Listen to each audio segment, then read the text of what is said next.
National Weather Service in Paducah has issued a tornado warning for northwestern Cristian County in south-central Kentucky, southeastern Caldwell County in western Kentucky, until 5 p.m. Central Daylight Time.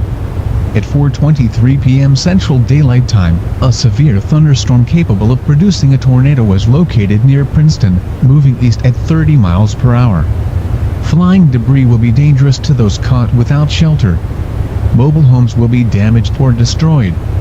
Damage to roofs, windows, and vehicles will occur. Tree damage is likely.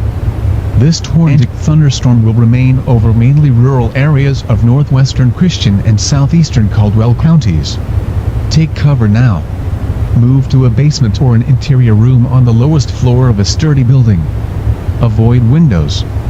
If you are outdoors, in a mobile home, or in a vehicle, move to the closest substantial shelter and protect yourself from flying debris.